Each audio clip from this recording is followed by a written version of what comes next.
All right. Well, I figured I'd take a break from drawing comics the Marvel way, and jump ahead to superheroes. Joe Kubert's Wonderful World of Comics.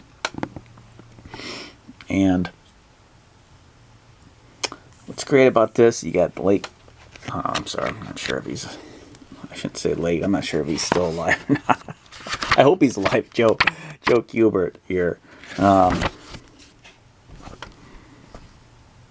And we got here heroes and superheroes from prehistory to future world.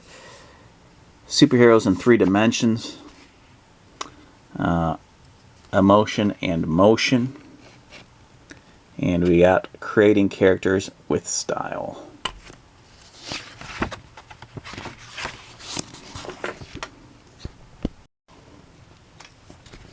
Got a super big foreword here. Of course, backgrounds. He goes into that. Laying out backgrounds. Telling the story. Procedure and tools.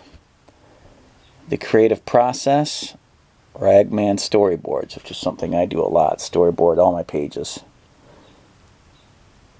Sometimes the storyboard, I should say thumbnails, I thought look much better than some of my pages, if you ask me. I don't know. Supplies, career paths, index. Gotta have a good index. So, the first chapter, he kind of goes into this historical context of heroes and Aboriginal hunters, and they talk about, what does it say here? The modern artist who wants to create a hero or superheroes based on our prehistoric ancestors must imagine the lives and backgrounds of those early humans. Look at the artwork shown here and think about what it must have been like to be one of the people who created it or were fascinated and thrilled by these drawings. Why were they done? Yada, yada, yada. And it goes into like a tour. The prehistoric superhero caveman.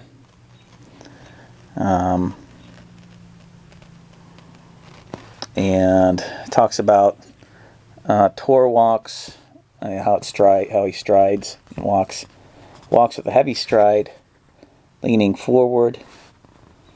He's no lightweight. His shoulders move in rhythm with his steps. Right foot forward, although right arm back. From his point of view, it's his left arm back and right leg back as well. But anyway, drawing heads from every. It says practice drawing heads. Drawing your heads from every angle.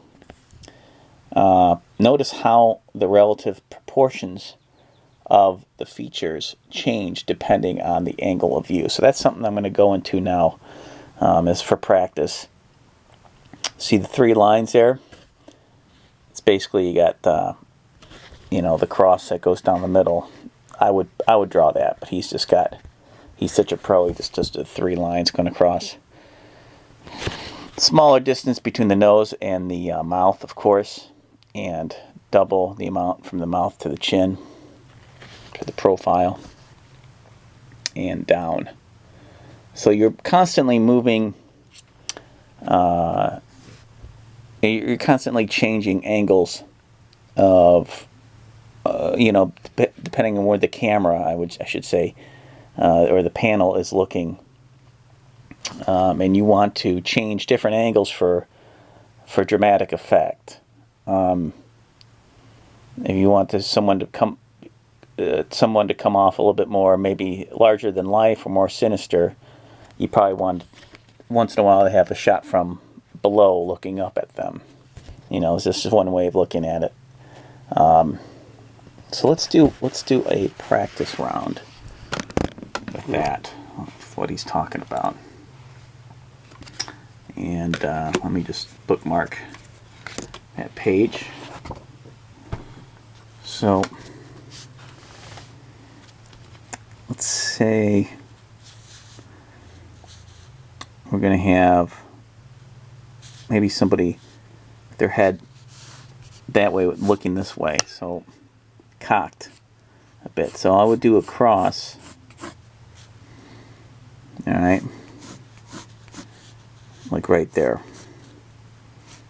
And then that's where the nose is, and then a quarter of the way is where the mouth is. Okay. Then I'll draw the upside down egg. Like that. So his head's tilted down that way, but his eyes are going to be looking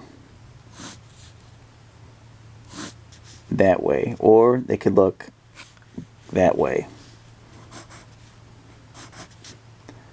Alright, let's go in for a little bit of a closer look.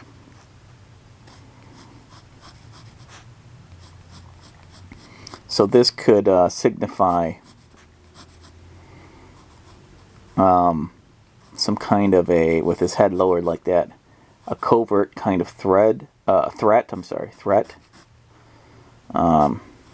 Actually, I think I should put the nose right there. So that's just a guide. Sometimes you don't have to follow it perfectly. It kind of emphasizes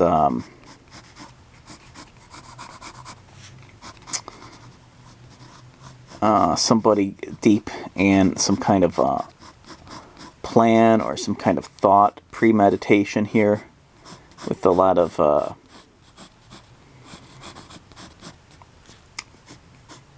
I don't know, angst or anger or something emotional, and he's reacting to something somebody said in some kind of odd way. So now here, I'm not going to put the mouth so high up. I'm going to put the mouth, since I drew the chin so long. He's still going to have a big chin, but yeah, see now the nose is a bit too short. So I'm going to draw the nose, have it come down here a little bit more. See, I drew the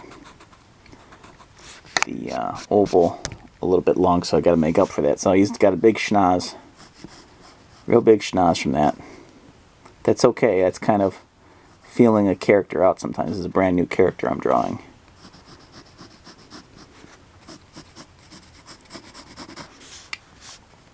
So there you go. You kind of get the point. Well, let's draw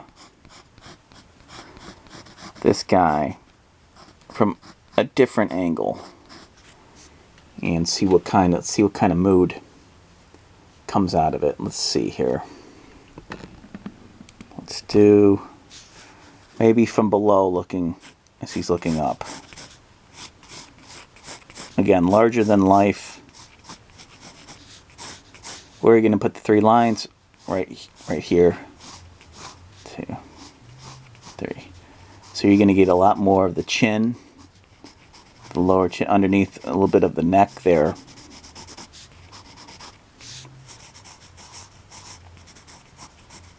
And you're not going to get so much hair, you're going to get more forehead.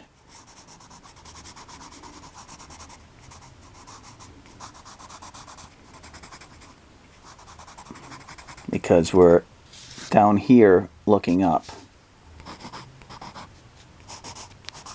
You see that sometimes in movies, if they want some kind of importance on the drama, or if they maybe want this person to look, again, larger than life, maybe from below, and kind of a giant status.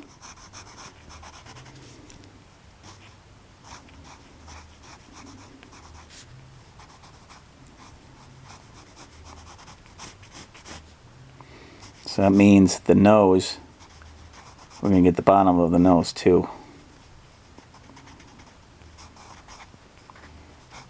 And the mouth is going to be more raised up a little bit more.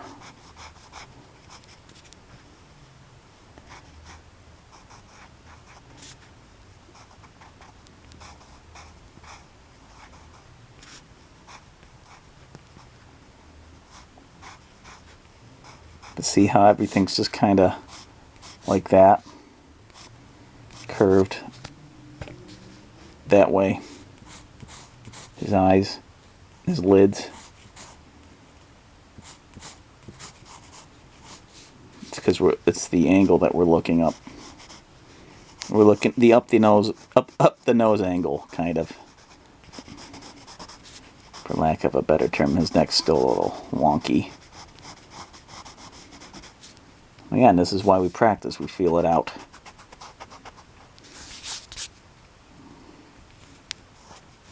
And it's always good to use a model guide, like a plastic R&S buck kind of thing, to get a point of view on that. Let's see if I have it. I can use the wood one.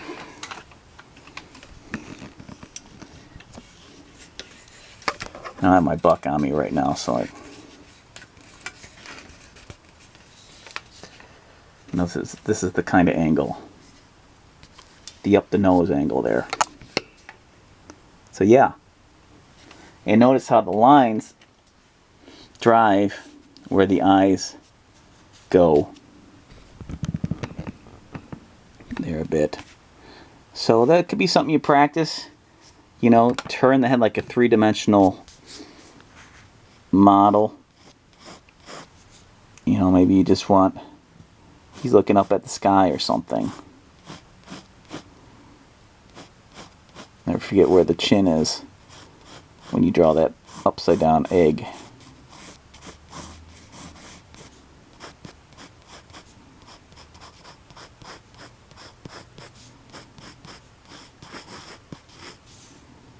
Yeah.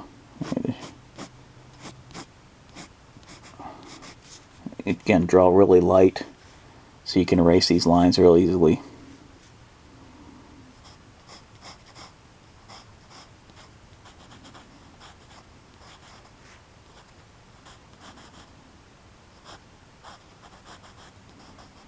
Don't forget to draw a little bit of his lip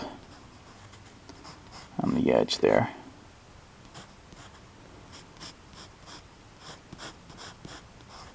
If I want to tilt it up, I bring the chin up a little bit more.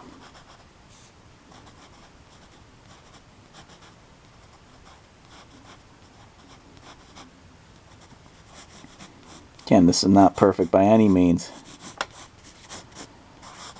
It's just something to mess around with. Practice light.